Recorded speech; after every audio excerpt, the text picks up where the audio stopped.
What's up, guys? It is another day, another donut. And so good news, I've got the juke back together. I got a few interesting things I found out while doing the clutch job on it that I was not aware of. However, I will also get into that shortly. Also, I'm heading to my favorite place ever, the dealership. So I am here at my local Nissan dealership to get some parts for the Cube. God, this place is always kinda weird going to. There's a lovely freaking 400Z, whatever you want to really call it. Oh yeah. Damn.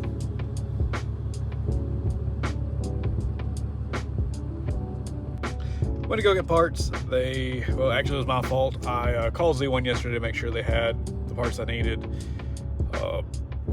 Price was literally the same as my dealer discount with Z1 versus my dealership discount, which is unfortunate for the most part. So I went ahead and I thought I called the Nissan dealership. So now we wait. We'll kind of see how that goes. I hate saying that. But we're heading to the shop, going to secure a lot for some of the cars and trailers I've got, and kind of have an overflow for, well, the shop cars that I've got that haven't sold yet, as well as customer cars. It's like a full RV, like, I forgot the best way to describe it. It's like a little like RV enclosed area that's pretty nice. So the cars that I'm still getting to, or cars that I'm storing for customers, are actually covered up now in where you would store RVs. So it's pretty nice. Go ahead and lock it down. I don't know if you guys are feeling it, but man, my allergies are awful this time of year. And it doesn't help the weather at all. It was literally like short season this weekend. Now, back in the hoodie. Gotta make sure you get your dicks. So with the closing of this shop, I will be moving a lot of my stuff back to my house. Literally within this week. It's kind of crazy and sad, but it gives me time to go through all my tools. And I've been wanting to do a little video that I think I've talked about a few times, but actually going through what my toolbox is for the average Nissan mechanic.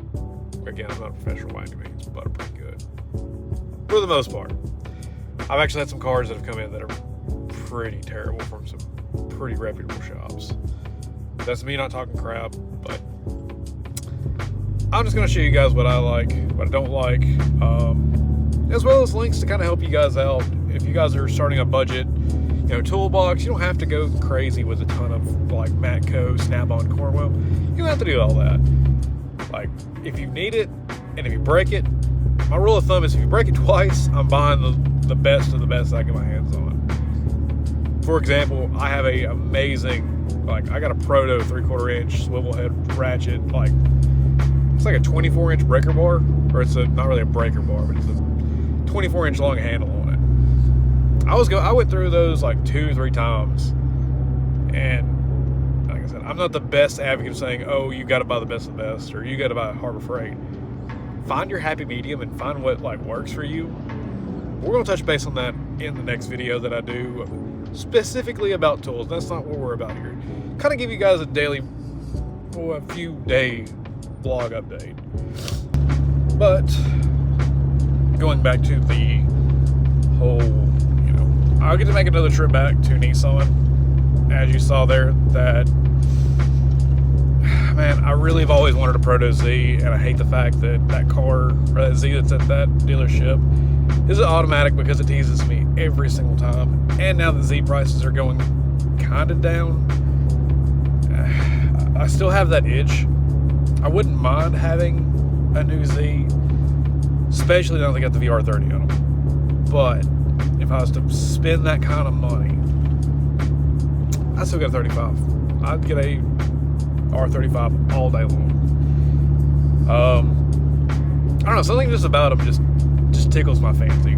It's not even just because I own two R chassis. It's just I feel like that's more of a utilitarian vehicle to enjoy and have as a fun daily than a Z, or the 400Z as they call it, or as everybody else calls it. I haven't even really cared to even dive into. You can just call it the Z. Let's talk about the Z, the 400Z. Why would you call it the 400Z? Just because the displacement has always been, you know, we had the 200ZR, which had the RB20 in it. A lot of people don't know that, and it's actually one of the neatest little, only Z31s I've ever just like, you know what, I'm cool with you. Never been a big fan of the VG30s, which they're still neat. They make some pretty goofy power, especially if you put a, you know, VG30 that's already existing in an S12. You put a turbo setup on it, that's pretty cool. I can get down with that. But the 300ZX, you know, Z32, another displacement model, you know, they've always kind of gone with the Z chassis, even all the way to the 240, 60, and 80. You know, those have always just been based off their displacement. And so to call the 400Z, I was expecting them to do some kind of like crazy big block in a, you know, VR40 or something crazy like that. Just whenever I heard the new Z is going to be a 400Z, I was like, that's crazy. A big block Nissan, or maybe like a de-stroked V8, like a VK45, even more de-stroked. I was like, that's cool. That'd be a high revving V8. And I'm just like, that would be Nissan's, like, I wouldn't call it punching above the waist, but they could really do some damage to like the Camaro side of things. But still, the Z is a very powerful motor, or has a very powerful motor, especially with a VR30 in it. That is one of those motors that's really kind of tickled my fancy with how I've always wanted to get into tuners. Those VR38s and VR30s are like, I don't know, they're just neat. But I'm pulling up, and I'm about to go ahead and drop this check off, and I will touch base with you guys in just a second. Well, back at the house. So, got everything out of the shop for the most part. So let's get back to more or less, you know, we've got the Juke, we've got the Z, the G, we've got the S14, we've got 2 Skylines here besides mine. We've just got so much to do, but we're working on it. Well, I say we, I'm working on it. I've got a ton of stuff to clean up. Still got to get this bike back together and get it ready for ride this spring. Pick this up, got to get it at some point redone. I've got fairings and all that. Probably in a box upstairs. I've got the Repsol fairing kit. I'm basic, and yeah, it is what it is. I don't like the dick skin. It's got to go. Let me show you what I acquired yesterday. So it's in rough shape. This is why I've always been so adamant that people get their carbon hoods cleared when they get it versus, you know, just leaving it like this and raw. It's raw, but it's not like, it's still the gel coat. So what happens is it heavily oxidizes. You get cracks. You get, well, I mean, I wouldn't call it cracks. It's like we're kind of splitting away. There's probably a proper term for this. You can see it's starting to fracture. But this hood probably set up for this hood for a hot minute. The hood's actually on this S14. You could honestly barely tell it was even, you know, carbon. It was so oxidized that it's like black, like that. So you like really got up on it. Like, as you can see, it's kind of hard to tell. But with some really good hot solids clear, it's not the worst. It's not the best. Thousands better than what it was originally. Yeah, for that project. Preparing Lincoln's lip. Hopefully at some point will be on his car, painted. And let's fingers crossed that his car little bumper stays in one piece this time. We need to get a Lincoln bumper kit around. I think this is like number 5. But yeah, I gotta go build this back up, plaster welded, all the way to the back side of it. It's the same thing for my Z front bumper. It's pretty bad. However, hopefully I'll get a KBD kit for it soon. We'll see how that goes. And as far as redesigns for shirts and everything, we are working on it. I'm actually working with a guy right now to come up with a new design. I've been struggling with this because I work a full-time job. I do everything I do and manage the website and try to get it all sorted out. But it's only right now one person. So if you guys know somebody who is very good at, well, graphic design, I really would love it. Looking to do some drift slabs. Even collabs. Somebody wants to do some collabs, I'm cool with that. But the new office setup in the house is that'll be coming along this weekend.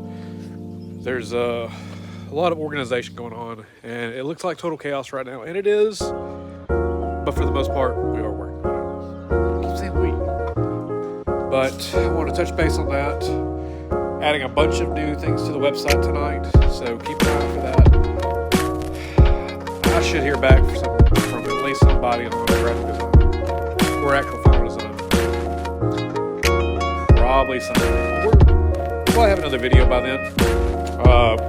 Should be recording tomorrow. I guess when the homies coming by and hanging out, and kicking it, and yeah.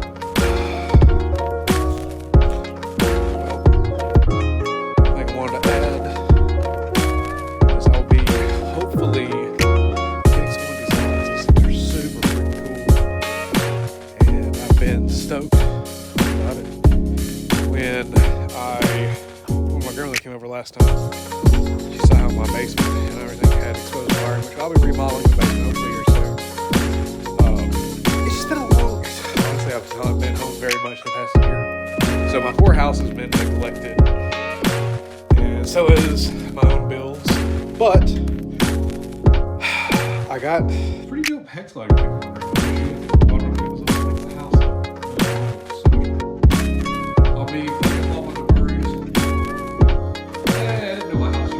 GP car. Yeah. I've always wanted these. I was going to put these in the shop, but these are actually a lot cheaper and a lot nicer than the ones I was going to buy. What was wild is everybody who's been to the house since I've moved everything back has been like, "Wow, man! I didn't know you had a two-car. I didn't know you had a two-car garage." Yeah, dude. I gotta get this whole thing power washed. This is from whenever it snowed. And I think this is probably in the 30s, maybe. But I hit a full skid, kind of bungeed into it, and hit a skid, and that might have been the Safiro. The tires look about like it would be with the Safiro now, but it also looks like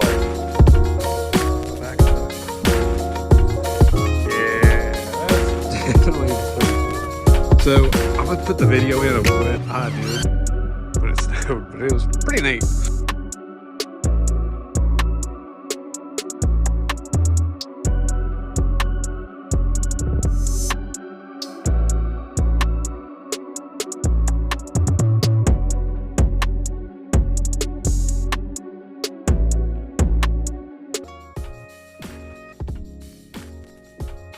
So when I bought this house, the realtor was like, "Oh, it's got a 2-car garage upstairs." I'm like, "Man, that's a 3-car garage at best." And she's like, "I don't think so." She came by like after I moved in. And, well, I think my Subaru, my G35, and I think my FC Vert here. And she's just like, I take back everything I said. And this is only temporary while I've got cars here at, all my cars here at the house versus being actually downstairs. Because it's weird. Like, even though I have all these cars up here, it is stressful because I like to drive the 34 a lot. And it's one of those like, oh cool, I'm gonna go drive my car. It's not too much. I can walk through here freely, but it's such a headache. And you guys might be noticing I have mounted my kit on the wall, which has been a goal of mine for a very long time. I got these little arms on, I think, Amazon. But yeah. As you can see, Lincoln actually took the picture of it. Well, yeah, there you go. So, whenever I'm in between kits, I can actually put all of my kit on the wall versus it taking up a ton of space, getting knocked off. And it's just one of those goals I've always had for a kit, for a car. And I've already started doing that for the Zafiro, which the side skirts are in the house right now. The origin front bumper's on it. It might have been Car Modify Wonder front bumper is currently in pieces, which I think actually matches the rest of this kit. I've got the lip to it downstairs, but I think I just got so tired of trying to fix it that I just kind of just kept the cool Jimmy Up sticker on the bottom and just kept it. So I'll probably end up getting another Origin Lab kit because I think that's the kit that sets the car up the best. So, side skirts are hanging up in the house. I'll be putting my Naburis on this wall. Yeah, I think it'll be coming along just great. I'll add the link to the little arms in the description.